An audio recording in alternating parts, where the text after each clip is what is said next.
चलो बच्चों, आज हम लोग बात करते हैं अगर एक 60 टन वेट का एयरक्राफ्ट रनवे पे उतरता है वेदर खराब होने की वजह से और उसकी जो रफ्तार थी 130 से लेके 160 किलोमीटर पर आवर है, उस कंडीशन में जब वो रनवे पे उतरेगा, उसके क्रैश होने की वजह क्या क्या है? क्या क्या वहां पे फिजिक्स के लॉज जो थे वैलिड नहीं हो पाए? कौन कौन से यहाँ पे फिजिक्स के लॉज वैलिड नहीं हो पाए? किस किस ने अपना रोल प्ले नहीं करा? इसके बारे में बच्चों हम लोग पूरी बात करने वाले हैं। वहाँ फ्रिक्शन का रोल क्या था, एनर्जी का रोल क्या था, मोमेंटम का रोल क्या था, मोमेंट न्यूटन्स के लॉस का रोल क्या था, f is equals to d p upon d t का रोल क्या था, इन सब बातों हम लोग बात करने वाले। तो बच्चों इसका पहला पार्ट है बच्चों, वो है आपका क्या, फ्रिक्शन। फ्रिक्शन बड़ा ही इंपॉर्टेंट रोल प्ले करता है जब हमारे पास कोई भी एयरक्राफ्ट रनवे पे लैंड करता है या कोई भी व्हीकल किसी भी रोड पे चलता है। तो बच्चों फ्रिक्शन का जो फॉर्मूला होता है f is equals to mu n, और म्यू क्या होता है बच्चों हमारे पास, कोएफिशिएंट ऑफ फ्रिक्शन, जिसकी मान्यता बहुत जरूरी होती है। क्या अप्लाई करने के लिए, क्या लगाने के लिए, फ्रिक्शन की वैल्यू को लगाने के लिए। एक्चुअल में जो वैल्यूज होती है म्यू की, जब वेदर खराब नहीं था, बारिश नहीं थी, वो एक्चुअल में होती है 0.7 से लेके 0.9 तक। अच्छा, अगर ये वैल्यू कम होगी तो बच्चों मतलब क्या हुआ, f is equals to mu n था, और म्यू एफ के कैसा है, डायरेक्टली प्रोपोर्शनल। जब म्यू कम होगा तो बच्चों फ्रिक्शन भी कम हो जाएगा। अब ये जब बारिश हो गई तो जो म्यू की वैल्यू थी 0.2 से लेके 0.3 के बीच में लाई करती है।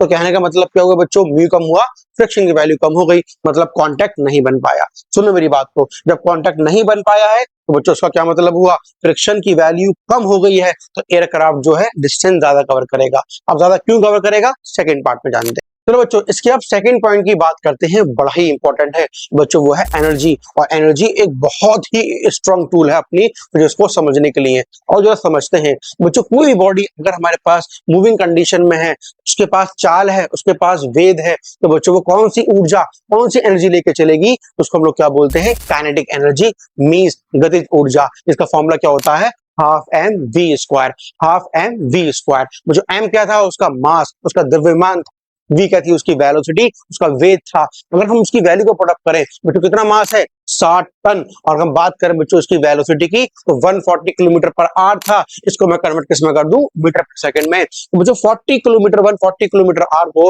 5/18 से जब हम मल्टीप्लाई करेंगे मीटर पर सेकंड में करने के लिए, व्हाट वी गेट अप्रोक्सीमेट जो वैल्यू मिलेगी 40 मीटर पर सेकंड आएगी। और सारी इक्वेशन को, सारी वैल्यूज को इक्वेशन में डाल दें तो बच्चों जो एनर्जी मिलती है वो कितनी मिल रही है, 50 मेगावाट। मतलब क्या हुआ, 550 इंटू 10 की पावर 6 जूल की एनर्जी इतनी हमें प्राप्त हो रही है। आपको सोचना, जब वो एयरक्राफ्ट आ रहा था, इतनी एनर्जी है, कितनी, 50 इंटू 10 की पावर 6 जूल की एनर्जी है। अब उसको रोकने के लिए इतनी एनर्जी हमें चाहिए, तो कहां से लेकर, वो एनर्जी कौन प्रोवाइड करवाता, पहले पार्ट में जो हमने बात करी थी फ्रिक्शन की, वो एनर्जी प्रोवाइड करवाता है अपोजिट डायरेक्शन में। लेकिन जब वही खत्म हो गया तो इतनी एनर्जी हम कहां से लेकर आए, बात समझ में आई बच्चों। दूसरी कंडीशन इसकी ये निकल कर आई। और तीसरी कंडीशन की बात करते हैं बच्चों। आप समझते हैं हम लोग यहाँ पे कि थर्ड पार्ट में हमें यहाँ पे क्या समझना है डिस्प्लेसमेंट के बारे में। बच्चों जो डिस्प्लेसमेंट है, वो जो रनवे का डिस्प्लेसमेंट है, जो रनवे की दूरी है, तो प्लेन उससे ज्यादा दूरी कवर करके सामने वाली बिल्डिंग में जाके क्रैश हो गया। अगर वो कम दूरी कवर करता तो कम दूरी के लिए बच्चों जो रिटार्डेशन है वो ज्यादा होना चाहिए था, उसके लिए फ्रिक्शन फोर्स ज्यादा होना चाहिए था। आओ समझते हैं कि पूरी प्रक्रिया कैसे है। बात करते हैं बच्चों किसकी, फ्रिक्शन की। अरे एफ इज इक्वल्स टू से अगर मैं बात करूं बच्चों फोर्स की, F is equals to m a according to second law, Newton's का जो सेकंड लॉ है हमारे पास, F is equals to m a. अरे एम क्या है, कांस्टेंट है, तो एफ क्या हो गया बच्चों, ए के डायरेक्टली प्रोपोर्शनल हो गया। तो कहने का मतलब क्या हुआ, जितना ज्यादा तुम फोर्स को बढ़ाओगे उतना तुम्हारा ए बढ़ेगा, फोर्स कम होगा, ए की वैल्यू कम होगी। अब फोर्स यहाँ पे कौन सा है, फ्रिक्शन, क्या हो गया, कम। तो मतलब क्या होगा बच्चों, रिटार्डेशन होने लगा वहां पे, तो ए की वैल्यू भी कैसी हो गई, कम, hence the retardation should be small. अच्छा, अब आगे बढ़ते हैं। मैंने बच्चों थर्ड इक्वेशन यूज करी, v square is equal to u square plus 2as। S निकालना है, एस निकालना है, और एस के बाजू में क्या लगा हुआ है बच्चों, ए। आओ समझते हैं, यहाँ पे ए कैसा हो गया है, कम हो चुका है। वी स्क्वायर यू को मैं इधर लेकर आया, v square minus u square, और 2a को नीचे फेंक दिया, तो क्या मिला मुझे, v square minus u square upon 2a is equal to इसके बराबर, एस के बराबर, मुझे एस मिल गया। अब समझते हैं एस में क्या है। सुनो मेरी बात को, तो ऊपर की क्वांटिटी, ऊपर का न्यूमरेटर कैसा भी हो, लेकिन जो नीचे की क्वांटिटी अगर छोटी है, छोटी वैल्यू को अगर हम बड़ी वैल्यू से डिवाइड करते हैं तो ओवरऑल जो रिजल्ट मिलता है बच्चों, वो हमें कैसा मिलता है, बहुत ज्यादा मिलता है। अगर नीचे की वैल्यू डिनोमिनेटर बहुत बड़ा है और वैल्यू को डिवाइड करते हैं तो वैल्यू छोटी मिलती है। और जो नीचे 2a है बच्चों, एक ऐसा हो चुका है बहुत बहुत छोटा, तो छोटी वैल्यू को डिवाइड करेंगे तो ओवरऑल जो रिजल्ट निकल कर आएगा वो ज्यादा निकल कर आएगा।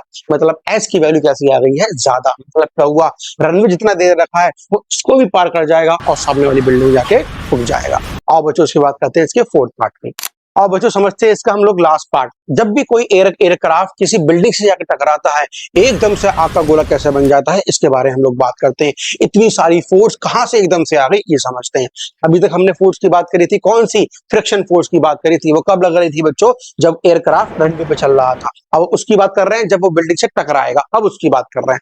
सुनो मेरी बात को बच्चों, न्यूटन का जो सेकंड सिद्धांत है वो क्या है, the rate of change of momentum is equal to applied force के बराबर। यानी कि F क्या, F is equal to dp upon dt। dp क्या था, चेंज ऑफ मोमेंटम, इसके रेस्पेक्ट में, उनके रेस्पेक्ट में what we get applied force. जो फोर्स एयरक्राफ्ट बिल्डिंग पे अप्लाई करेगा और आग का गोला बन जाएगा। समझते हैं क्या कहानी है, अब ध्यान समझना। जैसे ही एयरक्राफ्ट बच्चों बिल्डिंग से टकराया, what about the time period, time period कैसा हो गया मेरे बच्चों, टाइम पीरियड कैसा हो गया, बहुत शॉर्ट इंटरवल ऑफ टाइम में उससे जाकर टकरा गया। मतलब क्या हुआ, dt की वैल्यू बहुत छोटी हो गई है और dp अपॉन dt बहुत छोटा हो गया है। जब बहुत छोटा हो गया है और जब बच्चों बहुत छोटी वैल्यू को जब ग्रेविमीटर में होती है तो ओवरऑल रिजल्ट हमें क्या मिलता है, बहुत ज्यादा मिलता है। इसलिए यहाँ पे जो फोर्स निकल कर आएगा जब एयरक्राफ्ट बिल्डिंग से टकराएगा बहुत ज्यादा आएगा, उसकी वजह से, इतना फोर्स की वजह से पूरा का ब्लास्ट हो जाए। ठीक है स्टूडेंट, आई होप बच्चों आप लोगों के जो यहाँ पे फिजिक्स के नियम लगे थे, आप लोगों को समझ में आया होगा कि एयरक्राफ्ट को उड़ने के लिए, लैंड करने के लिए, जब ऐसी कोई क्रिटिकल कंडीशन आ जाती है तो वहां पे हमें कितना फिजिक्स को यूज करना होगा।